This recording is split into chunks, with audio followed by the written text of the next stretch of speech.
മുക്കത്ത് 2 സ്ഥലങ്ങളിൽ നിന്നായി 3 കിലോയോളം MDMA പിടികൂടിയ കേസിൽ റിമാൻഡിൽ കഴിയുന്ന പ്രതികളിലൊരാളെ പോലീസ് കസ്റ്റഡിയിൽ വാങ്ങി തെളിവെടുപ്പ് നടത്തി.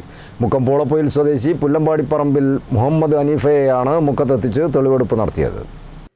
ഇക്കഴിഞ്ഞ ഏപ്രിൽ 2-ാം തീയതി മുക്കത്ത് നിന്നും 2 കിലോ 803 ഗ്രാം MDMA പിടികൂടിയ കേസിലെ പ്രതിയായ മുക്കം പൂളപ്പൊയിൽ സ്വദേശി പുല്ലമ്പാടിപ്പറമ്പിൽ മുഹമ്മദ് ഹനീഫയെയാണ് പോലീസ് കസ്റ്റഡിയിൽ വാങ്ങി മുക്കത്തെത്തിച്ച് തെളിവെടുപ്പ് നടത്തിയത്. മുഹമ്മദ് ഹനീഫയെ പിടികൂടിയ അഗസ്ത്യൻമുഴിയിലെ സിവിൽ സ്റ്റേഷന് മുമ്പിലെ ബസ് സ്റ്റോപ്പ് ഇയാൾ വാടകയ്ക്കെടുത്ത് MDMA സൂക്ഷിച്ച മണാശ്ശേരി കയ്യേരിക്കലിലെ വീട്, പൂളപ്പൊയിലുള്ള കടയുടെ തൊട്ടടുത്ത് ഇയാൾ വാടകയ്ക്കെടുത്ത വീട് എന്നിവിടങ്ങളിലെത്തിച്ചാണ് തെളിവെടുപ്പ് നടത്തിയത്. താമരശ്ശേരി DYSP K വിനോദ് കുമാറിൻ്റെ നേതൃത്വത്തിലാണ് തെളിവെടുപ്പ് നടത്തിയത്.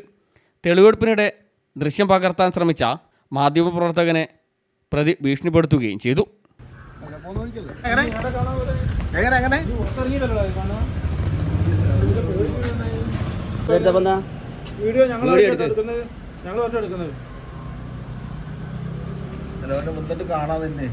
വന്നിട്ട് കണ്ടോ?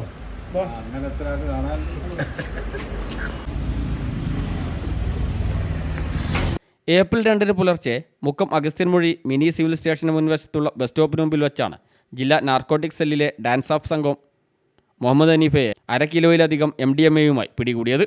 തുടർന്ന് നടത്തിയ ചോദ്യം ചെയ്യലിൽ മണാശ്ശേരി കയ്യേരിക്കലിലെ വാടക വീട്ടിൽ നടത്തിയ പരിശോധനയിലാണ് 2 കിലോയിലധികം MDMAയും കണ്ടെത്തിയത്. സംഭവ സമയത്ത് വീട്ടിലുണ്ടായിരുന്ന കോഴിക്കോട് ബേപ്പൂർ സ്വദേശിയായ റൈഹാനത്ത് എന്ന യുവതിയെയും അറസ്റ്റ് ചെയ്ത് റിമാൻഡിലാക്കിയിരുന്നു. കേരളത്തിൽ പോലീസ് പിടികൂടിയതിൻ്റെ ഏറ്റവും കൂടുതൽ ക്വാണ്ടിറ്റിയാണ് ഇതെന്നും മുഹമ്മദ് ഹനീഫ ഡൽഹിയിൽ നിന്നും ബംഗളൂരുവിൽ നിന്നും ലഹരി എത്തിക്കാറുണ്ടെന്നും നിരന്തരം ഇതിനായി ഇയാൾ ഫ്ലൈറ്റ് യാത്രകൾ നടത്താറുണ്ടെന്നും പോലീസ് പറഞ്ഞു. കഴിഞ്ഞ ദിവസമാണ് 2 പ്രതികളെയും 3 ദിവസത്തേക്ക് പോലീസ് കസ്റ്റഡിയിൽ വാങ്ങിയത്. എന്നാൽ മുഹമ്മദ് ഹനീഫയെ മാത്രമാണ് തെളിവെടുപ്പിനായി കൊണ്ടുവന്നത്. കസ്റ്റഡി കാലാവധി കഴിഞ്ഞതിനെ തുടർന്ന് 2 പേരെയും കോടതിയിൽ ഹാജരാക്കി.